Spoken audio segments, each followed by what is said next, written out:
Ooh, converting adventures to the Daggerheart system. Interesting. How's it going? No Fun Allowed here, and today I'm going to be answering your hard-asked questions. I'm typically pretty good about answering questions whenever I post up any type of video or any type of poll.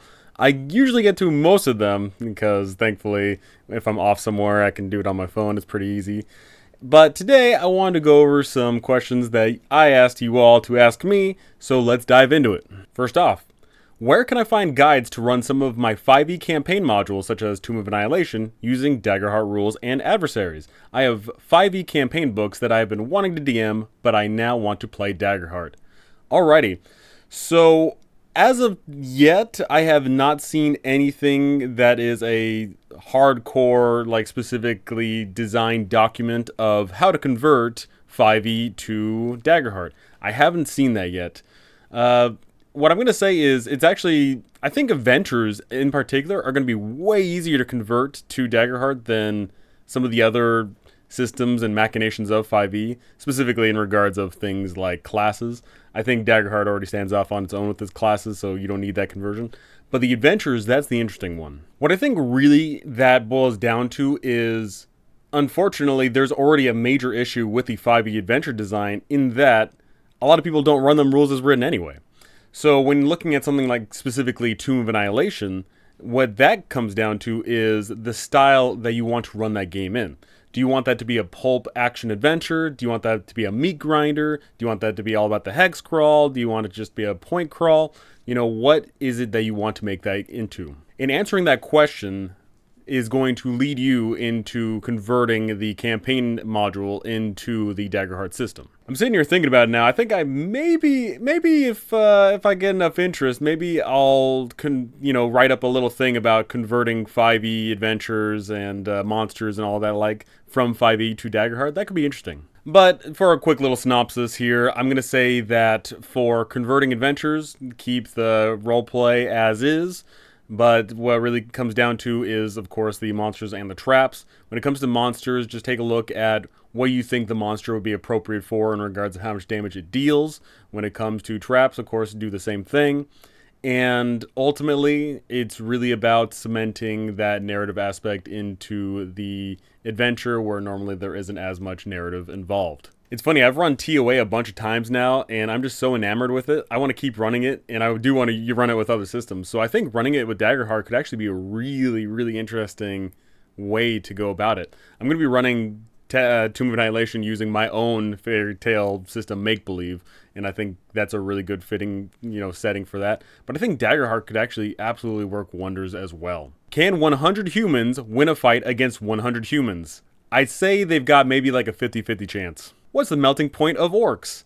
I'm going to say around 1,000 degrees Celsius. So, quick little macabre fun fact here. Humans don't have a true melting point because of all the various aspects. All people are different in regards of, all these various aspects. So, there really isn't a true melting point to humans. So, just giving a rough 1,000 degrees Celsius, I think is a very, very simple way to go, for orcs, because theoretically humans would be air quote melting maybe around 800 or 900 degrees, so just bump up orcs just a little bit more. How do you adjudicate surprise when the party enters a room via a closed door?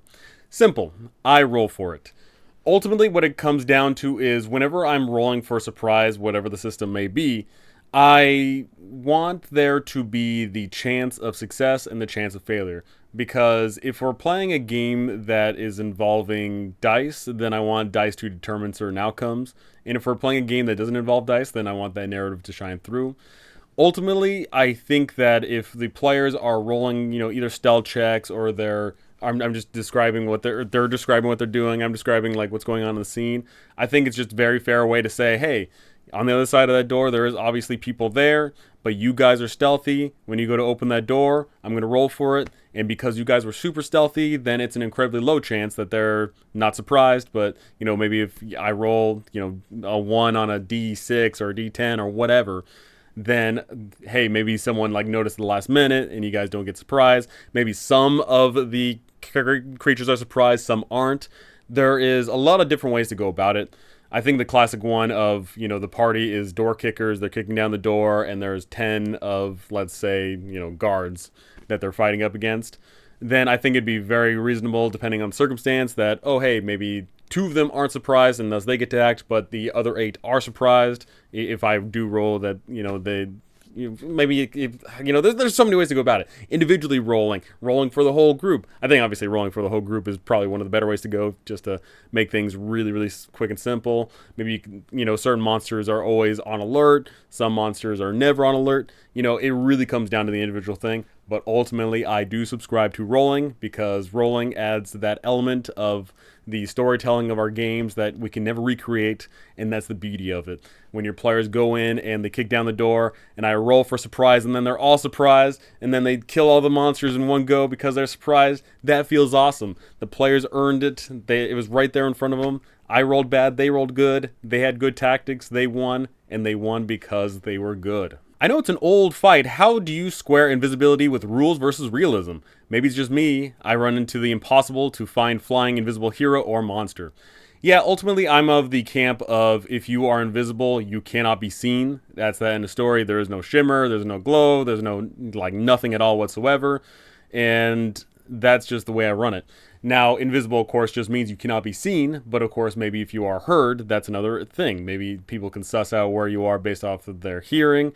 Maybe, the way, maybe you're interacting with something and it's, it doesn't come under the guise of your invisibleness, and thus you're carrying around something, is what it is, right? So if the wizard casts invisibility on themselves, cool. They're invisible. But is the wizard, good enough to run around without causing some noise? I'm willing to bet most people, when they run, they cause a bit of noise because they're used to running around generating noise, right? And then, the list goes on and on. In regards of flying invisibly, that comes down to your game. It doesn't say anywhere in, let's say 5e, that when you fly around, it's generating a little whoosh behind you. But I think it's actually perfectly reasonable to believe that if you are flying around, especially if you have armor and gear on, it would make, I think, perfect sense that if you're flying around, you're generating a bunch of noise as your armor's clanking about, your gear's clanking about, your weapons and armor, magic items, they're clanking about. I fully well suspect that flying does generate noise, and thus, if you are invisible, yeah, you're invisible, and, you're generating some noise as you're flying around. What can we do to engage our players off turn outside of speeding up combat? Homebrew is the obvious choice, but what do you recommend? 5e's biggest issue is that it stops engaging the player after their turn, and people check out because they have to wait 10 plus minutes for engagement. That is an unfortunate issue with individual initiative. You have the issue of everyone's got to wait. Obviously, in your moment, when all eyes are on you, everyone's looking at you, everyone's, waiting in anticipation to see your dice rolls, that does feel cool sometimes, but I personally am of the camp that I want things to move up a little bit quicker. I want combat to go quickly. I want it to be a little bit more frantic, and thus there are several ways to go about approaching it. A real quick way to go about it is, of course, have it be a group initiative. Instead of it being individual initiative, it is now a group initiative where you are going alongside the homies, and thus, consequently, the monsters are going alongside themselves as well. As a DM, you sit there and be like, okay, Goblin A attacks you, Goblin B attacks you, Goblin C attacks you. You roll 3 d20s real quick, bada bing, bada boom. That makes it incredibly quick. And then, of course, the players, they get to team up. If they have their own team-based initiative, then they can coordinate together. They can work together. They can interact with each other. That is honestly one of the biggest issues of individual initiative, is it feels like you're not interacting. And the times that you do air quote interact, it's sort of disjointed because, oh, hey, I'm helping you. And then flash forward 5 minutes later, oh, I feel helped now. It feels a little bit janky sometimes, right? So a group initiative right there, that can help generate things along. In my own TTRPG, I'm using a sort of like a group initiative, but it's scaled down somewhat. We've got a melee phase, a missile phase, and then a magic phase. So if you and the homie, let's say in the party of 5, you got 2 fighters, you've got a ranged person and 2 mages, then a bunch of the people are working together, and then of course that's counterintuitive against the enemy, a bunch of things like that, right? So that can be a way to really group things up. Another way we can engage our players is having it be a popcorn initiative, where you say, hey players, it's your turn, one of you gets to go, and then after you go, one of the enemies go, and then when one of the enemies go, you get to go. And so what that does is that has the players, once again, interacting with each other. They are forced to talk to each other and say, hey, I can cut that enemy off. If I go first, then I can go here, and then, you can do that. And then as combat devolves, as things go haywire, things go wonky, it once again creates that interaction between the players, not necessarily the characters, but of course the characters can be interacting with each other somewhat. But ultimately, it's the players interacting with each other to get the outcome they desire is really fascinating. There's all those tiny little tricks here and there in regards of speeding up combat. You can be rolling for both attack and damage at the same time. You can have your little spell cards so you can just slap it down and just everybody knows, oh, hey, when I cast a spell, this is happening. And, you make things a little bit quicker here and there. But ultimately, I think that 5e is always doomed to be air quote slow to certain regards. So just have it be more of an interactive party-based initiative versus just an individual initiative, because I've ran a lot of individual initiative in my time, and I think I'm kind of past all of that not fun jazz. How can I implement the creativity of my players in the game? It's simple. Allow them to. I know this is going to sound condescending, but bear with me here. So when you run an adventure, let's say, let's go with the classic tavern. Your players walk into the tavern. You just tell your players, hey, you walk into the tavern. And if you have those creative players that are proactive, that are asking questions, they start generating the world, they start painting the picture. All right, guys, you're in the tavern, what do you do? And then you get a creative player that says, oh, is there anybody interesting around here? And then you respond with, oh, what would be an interesting person to you? And then they respond, oh, I think an interesting person would be someone that is trying to hide in the shadows, or I think someone interesting is wearing certain type of garb. Having that feedback, asking the questions that lead to more interesting answers is the fascinating way to go. One of the things I always harp on is if you get into a fight in a tavern, if a creative player asks, hey, is there a chandelier here? I didn't say anything about a chandelier. I just said you guys are in a tavern. I didn't really say any specifics about it. I didn't say anything too much about the clientele here. I just said that you guys are in a tavern and there's some people there. That's it. So if they get into a fight and then they ask, oh, hey, can I drop a chandelier on them? That chandelier wasn't there, but guess what? Because the people are creative, it's totally there because it's totally awesome. And if they cut the rope at the right way, at the right angle, help it along, that chandelier is dropping on someone's head. That's how you implement the creativity. You ask the questions, you prod them along, you move them forward. That example is the more scene-to-scene thing. If you want to involve the creativity in regards of world building, then a great way to go about it would be something along the lines of you just start off with a world and your players play as gods, where they start building the map up, they start building the world up, they start building the factions up, and then once they've built that all up, then they get to play in their own creation. That's a good way to go about it. Ultimately, it just comes down to the proactiveness of that creativity. It really comes down to getting them to detail out what they're looking for. Mind you, that's also part of improv as well. I think that there can be a lot of creative players who don't have the total improv skill to do it right there in the heat of the moment. But with that, what you do is in between the sessions, you just ask a question and say, hey, before next session, I want you to have a list of things that you're looking for. I want a list of things that you are trying to achieve. I want a list of things that you want to see, things that you want to do. And when they show up by next session, then you'll have a big old list of things that you can work with. Reward those creative players, keep them rewarded, and they will keep on coming back. They will keep on being creative. It's a great feedback loop. I would be interested to see the difference in your prep to run a published adventure versus an adventure you created yourself. I've been a DM since 1983, but I'm always looking for good ideas or even a new twist on an old idea for prepping the game. So, ultimately, I'm going to say this. Number one, best way to prep the game is after the session, ask your players what they want to do next session. If you are running a big old adventure where anything goes and they can go anywhere, do anything, then it's not good to prep anything and everything and then just have them show up all willy-nilly. Because unfortunately that spreads you a little thin, you prep too much, list goes on and on. Ask your players where they want to go, what they want to do, and then you can narrow in on, oh, hey, you guys said that you guys are going to these mines. Well, guess what? I'm going to prep those mines. Oh, we are really interested in that NPC. Perfect. I'm going to start prepping out and fleshing out that NPC. That is a fantastic way to go about prepping both published adventures and homemade adventures.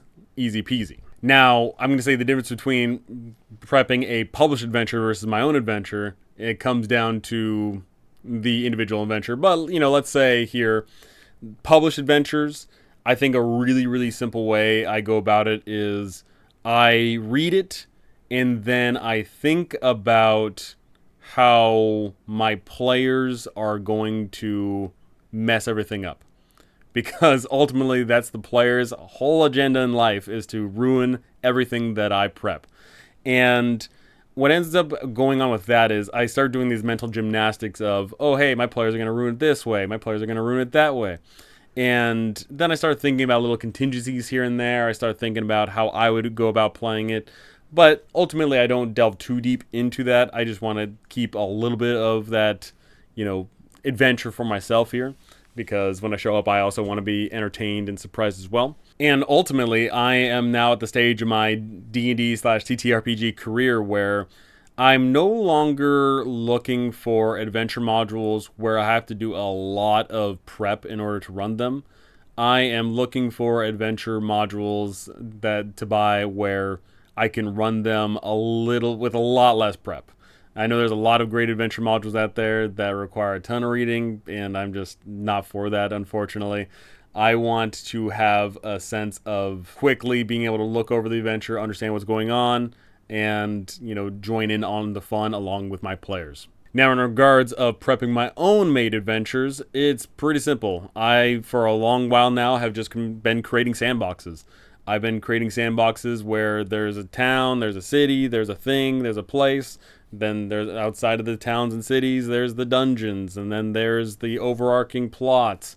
And I like to string along several different plots. I have the whole bunch of different dungeons. And with that, I am dropping my players off in a sandbox world where they get to go where they want to go, do what they want to do. But of course, what I like to do is I like to ask them where are they going, so I have a little bit of sense of what to prep for next. Speaking of those adventures that I'm creating myself, I'm creating Slay the Beast, and I'm running it in the Discord. So if you want to join in on some games ran by me, then join along. It is a fantastical riff on the Beauty and the Beast adventure where you are going to the castle and shaking the place up for gold and glory. And lastly here, I keep leaving super obvious clues and hooks for my players, and they miss way too many of them. Even when I repeat the emphasis, they seem to double down on being super oblivious. Any advice? Roll with it. I think it's perfectly fine if you have a whole group of players that are Harry Potter players. Now, what is a Harry Potter player? A Harry Potter player is someone that goes about the adventure and are totally dumb, but adventure just keeps on falling to their lap time and time and time again. It's actually incredibly easy to run adventures for these individuals. It's perfectly fair. And I think it's very entertaining, of course, if you have these super obvious clues just dangling right in front of their faces that they don't understand. Then what ends up happening is when eventually the adventure gets thrust upon them because of sheer circumstance, because of rolls that you make, because of the NPCs that are much smarter than them interacting with them and pushing them in the right direction.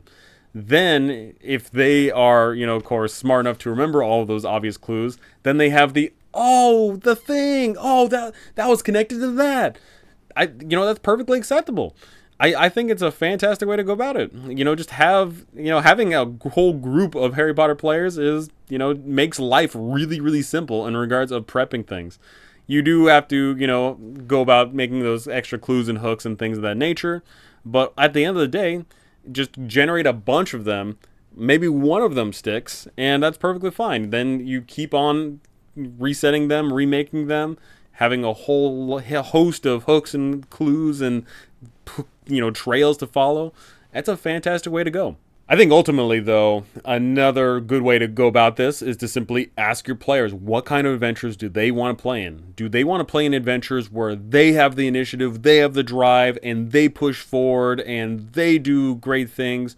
Or do they want to play adventures where they get strung along? Do they want to play in adventures where there is NPCs who purposely push them in the right direction, where a magic item guides them to the right area? Do they want to play a game where they are playing passengers, and you're the driver? I think a lot of times I see a lot of DMs try and force a group to drive the vehicle, but there is a lot of players that just want to enjoy the ride. So ask them, or if you don't want to ask them, but you just kind of get the hint that they are in for the ride anyway, then just start prepping the ride. Alrighty, that was a whole bunch of great questions there. It's gotten me thinking a little bit about some things in regards of the adventures I'm running, in regards of maybe making some fun little mechanical inputs here to convert 5e to Daggerheart. That could be entertaining. Maybe running Tomb Annihilation using Daggerheart. That could be fun. Just a whole bunch of great things there. And it's great to see, people in trying to improve their D&D style, trying to incorporate new ideas and new functions to run the best tabletop role-playing games they can possibly run. If you haven't already, join the Discord, join me for the games that I'm running, like, comment, subscribe, do all the great stuff. But that is going to do it for me. Thank you so much for watching. Thank you for listening. Thank you for liking, commenting, subscribing, doing all that fun stuff. And I cannot wait to see you all in the next one. Maybe I'll do a thing where I run Tomb of Annihilation using like 5 different systems. Like maybe I'll do maybe I'll have I'll run like Monday it'll be using my system Make Believe, on a Tuesday it's Daggerheart, on a Wednesday it's whatever. I'm trying to think of like the most logical leaps in running Tomb of Annihilation using other game systems. Oh man, that could be so much fun. In like just the different systems, and also importantly the different players involved in running Tomb of Annihilation, even though it is the same adventure, just the fact that the way they go about it and the way it's introduced through the mechanics would make the game so vastly different. Because I've already ran it 3 times and it's been wholly unique every single time. So, oh my gosh, I would love to see it.